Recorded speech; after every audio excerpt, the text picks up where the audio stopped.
America Iran से डर गया है। क्या अमेरिका ईरान के हौसलों को देखकर पस्त हो गया है? क्या जिस तरह से पूरी दुनिया में एक नाराजगी देखी जा रही थी, उस नाराजगी से डोनाल्ड ट्रंप के पेशानी पर शिकन आ गई है? आखिर डोनाल्ड ट्रंप ने अपने कदम पीछे क्यों उठा लिए? क्योंकि डोनाल्ड ट्रंप के बारे में कहा जाता है वो जो ठान लेते हैं वो करके रहते हैं। लेकिन ईरान पर आखिर डोनाल्ड ट्रंप हमला क्यों नहीं कर पाए, ये सवाल बहुत अहम और बहुत बड़ा है। क्योंकि डोनाल्ड ट्रंप पिछले 10 दिनों से जो भी बयान दे रहे थे ईरान से मुतालिक, उसमें ये बात जरूर कह रहे थे कि वो सख्त एक्शन लेंगे और बड़ा कदम ईरान के खिलाफ उठाएंगे। लेकिन आखिर ऐसा क्या हुआ कि ईरान के खिलाफ डोनाल्ड ट्रंप ने अपने कदम पीछे खींच लिए हैं? आज इसी को हम समझने की कोशिश करेंगे, क्योंकि डोनाल्ड ट्रंप भी अब समझ चुके हैं कि आज का ईरान 1980 वाला ईरान नहीं है। और आपको बता दें, डोनाल्ड ट्रंप ये भी समझ चुके हैं कि पिछले दिनों जिस तरह से इजराइल के साथ डोनाल्ड ट्रंप ने जंग लड़ी थी, 12 दिनों की जो जंग हुई थी, उस जंग में पूरी दुनिया ने ईरान की ताकत और ईरान का हौसला एक तरह से देखा था। और इसी वजह से डोनाल्ड ट्रंप कोई भी कदम उठाने से पहले बहुत सोच रहे थे। हालांकि मीडिया में बार बार वो आ रहे थे, बार बार बयानबाजी कर रहे थे, लेकिन जो भी बयान उनका आ रहा था उस पर फौरन ईरान की तरफ से जवाब भी आ रहा था। कभी ईरान के supreme leader Ayatollah Ali Khamenei, कभी ईरान के आर्मी चीफ की तरफ से, कभी ईरान के फॉरेन मिनिस्टर की तरफ से, कभी ईरान के दूसरे लीडरों की तरफ से। जब भी अमेरिका की तरफ से कोई बयान आता था तो उसका मुंहतोड़ जवाब बयान में ही एक तरह से ईरान की तरफ से दिया जाता था। और कहीं ना कहीं इसी बयान का एक तरह से दबाव देख लीजिए, क्योंकि अमेरिका ने कहा कि वो ईरान पर हमला करेगा। ईरान ने कहा कि अगर अमेरिका ईरान पर हमला करता है तो वो एक तरह से इजराइल को नेस्तो नाबूद कर देगा। और मशरिक़ वस्ता में जितने भी एयरबेस अमेरिका के हैं, चाहे अल उदैद एयरबेस की बात करें जो कतर में है, और ईरान ने कहा कि सभी एयरबेस उसकी बैलिस्टिक मिसाइल के निशाने पर हैं।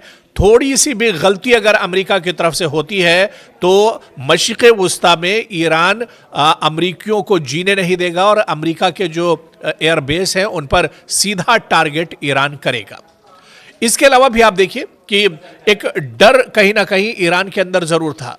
ईरान की तरफ से बयानबाजी जरूर हो रही थी, ईरान की तरफ से लगातार इस तरह की गीदड़ भभकी जरूर दी जा रही थी, लगातार डराया जा रहा था ईरान को। लेकिन ईरान डरने वाला नहीं था और ईरान ईंट का जवाब पत्थर से दे रहा था। और ईरान ने कहा था कि अभी तो बयानबाजी का दौर चल रहा है, लेकिन अगर कोई नापाक हरकत अमेरिका करता है तो उसका मुंहतोड़ जवाब दिया जाएगा। कोई ऑप्शन दरअसल अमेरिका के पास नहीं था। अमेरिका दरअसल जो ममालिक मशरिक़ वस्ता में है वो इस्लामी ममालिक जो अमेरिका के साथ एक तरह से खड़े थे, लेकिन जब मामला ईरान का आया तो वो सभी ममालिक ईरान के साथ हो गए। चाहे सऊदी अरब की बात की जाए, यूएई की बात की जाए, कतर की बात की जाए, ये सभी ममालिक एक तरह से ईरान के साथ खड़े थे। ईरान के supreme leader Ayatollah Ali Khamenei के हक में एक तरह से ये तमाम ममालिक खड़े हुए थे। और ऐसे में ये एक बड़ी कमजोरी थी अमेरिका के लिए, क्योंकि अमेरिका इससे पहले यही करता था कि मशरिक़ वस्ता के जो इस्लामी ममालिक हैं वो उनके ज़रिए से मशरिक़ वस्ता के दूसरे ममालिक, चाहे इससे पहले यमन की बात की जाए, शाम की बात की जाए, ईरान की बात की जाए, या दूसरे और जो ममालिक हैं उन पर जिस तरह से हमला होता था तो किसी ना किसी अरब मुल्क के साथ मिलकर हमला किया जाता था। हालांकि इस बार भी ये खबर निकल कर सामने ज़रूर आई, सोशल मीडिया पर और मीडिया में ये खबर ज़रूर गश्त कर रही थी कि पाकिस्तान कहीं ना कहीं अमेरिका का सपोर्ट कर रहा है। हालांकि इस बात की पूरी तरह से तस्दीक नहीं हुई। जब ईरान ने कहा कि मशरिक़ वस्ता में मौजूद अमेरिका के जो हवाई अड्डे हैं, जो एयरबेस हैं, उन्हें नुकसान पहुंचाया जाएगा, वो उसके टारगेट पर हैं, तो ये खबर निकल कर आई थी कि पाकिस्तान में ईरान के जो अमेरिका के सिक्योरिटी फोर्सेस हैं, जो उसके जवान हैं, उन्हें पाकिस्तान के जैकबाबाद भेजा जा रहा है। हालांकि इस खबर की कोई पूरी तस्दीक नहीं हुई, लेकिन एक तस्दीक ज़रूर हुई कि सऊदी अरब ईरान के साथ मजबूती के साथ खड़ा था। इसके अलावा कतर मजबूती के साथ ईरान के साथ खड़ा था। दूसरे और जो ममालिक मशरिक़ वुस्ता में मजबूत और बड़े ममालिक हैं वो ईरान के साथ खड़े थे। और कहीं ना कहीं एक बड़ी वजह यही बनी कि अमेरिका एक तरह से अपने नापाक इरादों को अंजाम नहीं दे पाया, और कहीं ना कहीं अमेरिका के अंदर एक डर था और अमेरिका ये बिल्कुल भांपने में कामयाब हो गया, क्योंकि जो चीज़ें सोशल मीडिया पर निकल कर आ रही थी, मीडिया पर निकल कर आ रही थी, उससे हटकर अमेरिका सच्चाई जान रहा था। अमेरिका ये जान रहा था कि जहां ईरान में बड़े पैमाने पर ईरान के supreme leader Ayatollah Ali Khamenei के खिलाफ एहतजाज हो रहे हैं, उससे बड़ा एहतजाज उनके हक में हो रहा है, उससे बड़ी ताकत उनके हक में खड़ी है, उससे ज़्यादा लोग उनके हक में आवाज़ उठा रहे हैं। और ये तमाम चीज़ें अमेरिका को दरअसल पता थी, डोनाल्ड ट्रंप को दरअसल पता थी। इसी वजह से डोनाल्ड ट्रंप हिम्मत नहीं जुटा पाए और वेनेजुएला जैसी कार्रवाई वो ईरान में नहीं कर पाए।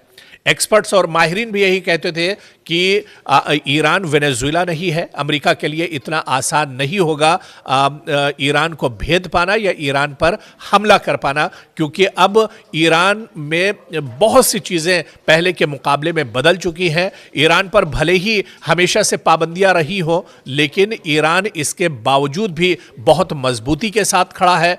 ईरान की इकोनॉमी भले ही टूट रही हो, लेकिन ईरान के लोगों का हौसला नहीं टूटा है। ईरान की आर्मी, ईरान की फौज, ईरान के लोग आज भी ईरान के supreme leader Ayatollah Ali Khamenei के साथ शाना बशाना एक तरह से खड़े हैं। और यही सबसे बड़ी वजह थी अमेरिका के डर की और डोनाल्ड ट्रंप के पीछे हटने की। डोनाल्ड ट्रंप पिछले 10 दिनों से जो भी बयान दे रहे थे ईरान से मुतालिक, उसमें यह बात ज़रूर कह रहे थे कि वो सख्त एक्शन लेंगे और बड़ा कदम ईरान के खिलाफ उठाएंगे। लेकिन आखिर ऐसा क्या हुआ कि ईरान के खिलाफ डोनाल्ड ट्रंप ने अपने कदम पीछे खींच लिए हैं? आज इसी को हम समझने की कोशिश करेंगे, क्योंकि डोनाल्ड ट्रंप भी अब समझ चुके हैं कि आज का ईरान 1980 वाला ईरान नहीं है। और आपको बता दें, डोनाल्ड ट्रंप ये भी समझ चुके हैं कि पिछले दिनों जिस तरह से इजराइल के साथ डोनाल्ड ट्रंप ने जंग लड़ी थी, 12 दिनों की जो जंग हुई थी, उस जंग में पूरी दुनिया ने ईरान की ताकत और ईरान का हौसला एक तरह से देखा था। और इसी वजह से डोनाल्ड ट्रंप कोई भी कदम उठाने से पहले बहुत सोच रहे थे। हालांकि मीडिया में बार बार वो आ रहे थे, बार बार बयानबाजी कर रहे थे, लेकिन जो भी बयान उनका आ रहा था उस पर फौरन ईरान की तरफ से जवाब भी आ रहा था।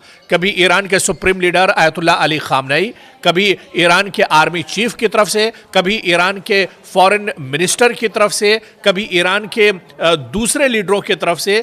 जब भी अमेरिका की तरफ से कोई बयान आता था तो उसका मुंहतोड़ जवाब बयान में ही एक तरह से ईरान की तरफ से दिया जाता था।